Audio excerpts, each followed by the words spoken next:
नमस्कार मंडळी. आज एक वेगळ्या विषयावर आम्हाला बोलायचं आहे. माझं आणि रुद्रांचं एक डिस्कशन आहे. त्या अत्यंत महत्त्वाच्या विषयावर आज मला थोडंसं बोलायचं आहे. रुद्र, काय होता तो विषय? पप्पा, मगाशी मी एक व्हिडिओ बघितला. त्यामध्ये काय मुलं एकामेकाला मारत होती. मग आम्ही पुढे जाऊन जेव्हा हॉस्टेलमध्ये जाईल तेव्हा आमच्यासोबत पण असंच घडणार.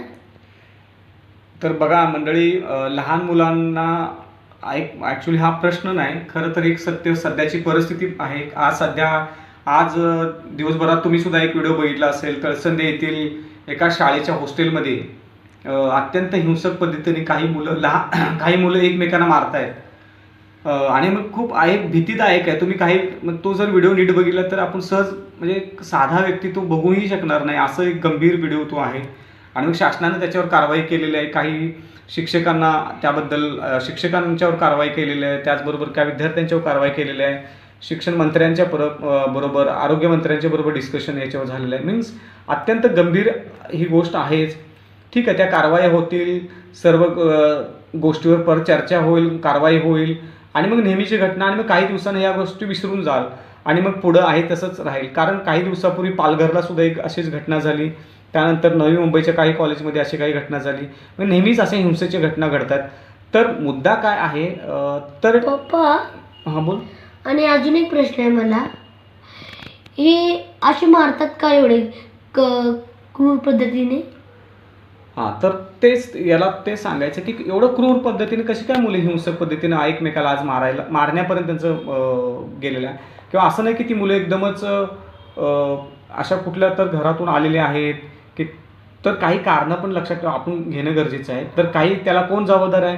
तर शिक्षक जबाबदार आहेत, पालक जबाबदार आहेत, का मुलं स्वतः जबाबदार आहेत? तर कंबाईनली जर विचार केला तर या तिन्ही सिस्टम मीन्स पालक पण जबाबदार आहेत, शिक्षक पण तितकेच जबाबदार आहेत आणि मुलं स्वतःही जबाबदार आहेत.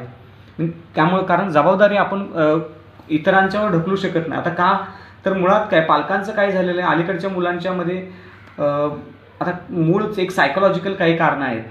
ती कारणं आता तशी बघायला गेलं तर तुम्हाला काही थोडीशी वेगळी वाटतील. कारण जर पूर्वीची जर मुलं बघितली तर ती घरामध्ये भरपूर त्यांना काम असायचं. घरामध्ये भरपूर काम असायचं. त्यांची जी एनर्जी लेवल आहे ती वापरली जायची, युटिलाइज व्हायची. त्यांची जी यूथची वृत्ती आहे किंवा त्याची त्यांना जे शौर्य गाजवायचं एक प्लेस होतं, स्टेज होतं, ते घरामध्ये कुठं ना कुठं तर त्यांना मिळत होतं. आजकालच्या मुलाला घरातून बाहेर जाऊन फक्त कोथिंबीर आणणं हेच शौर्य राहिलेलं आहे. आणि मग तो बोलून पण दाखवतो, पप्पा आज मी खूप मोठं काम केलं. काय केलं? तर मी कोथिंबीर आणली. आणि काय केलं? तर मी फ्रीजमध्ये पाण्याच्या बाटल्या भरून ठेवल्या. आता ही त्यांची कामं आहेत. तुम्ही विचार करा मग याच्यामध्ये शौर्य काय आहे? मग त्यांना शौर्य गाजवण्यासाठी काही स्टेज राहिलं नाही. मग ते शौर्य गाजवायचं कुठं? तर ते एकमेकांना मारण्यावर, एकमेकांना मारून, एकमेकांची बरोबर हिंसक वागून हे शौर्य गाजवलं जाते. आणि त्याचबरोबर मग आता मी शाळा कशी जबाबदार आहे त्यासाठी? तर तुम्ही शाळा जर बघितल्या आजकालच्या अत्यंत एखाद्या प्राण्याला कोंडून ठेवल्याप्रमाणेच्या शाळा असतात. मी माझ्याच मुलाचं सांगू शकतो की जवळपास आता त्याचे 6-7 महिने शाळा सुरू होऊन झाली. PT एकही क्लास किंवा त्याला ग्राउंडवर दाखवलंच नाही. मुलांना ग्राउंड नेलं जात नाही शाळेतल्या शाळेत. आणि दिवसभर मुलांना बोलून दिलं जात नाही एकमेकांच्या बरोबर. शाळा कशासाठी असते? तर एकमेकांच्या बरोबर एक सोशलाइज बनण्यासाठी, आनंद घेण्यासाठी. शिकणं ठीक आहे, शिकणं म्हणजे ऑल द टाईम त्या पुस्तकांच्या बरोबरच राहणं नाही, तर एकमेकांच्या बरोबर म्हणजे समुदायाबरोबर कसं वागलं पाहिजे, राहिलं पाहिजे, या सर्वच गोष्टी शिकणं आवश्यक आहे. पण त्या शाळेंच्यामध्ये कॉम्पॅक्ट डिसिप्लिनच्या नावाखाली, अत्यंत डिसिप्लिनच्या नावाखाली मुलांना एकमेकांच्या बरोबर बोलून दिलं जात नाही, खेळून दिलं जात नाही. त्यांची एनर्जी त्यांना युटिलाइजच होऊन दिलं जात नाही. मग ती एवढी जबरदस्त हिंसक झालेली असतात. मग ती त्यांची जी हिंसा अशा काही घटनांच्या मधून दिसते.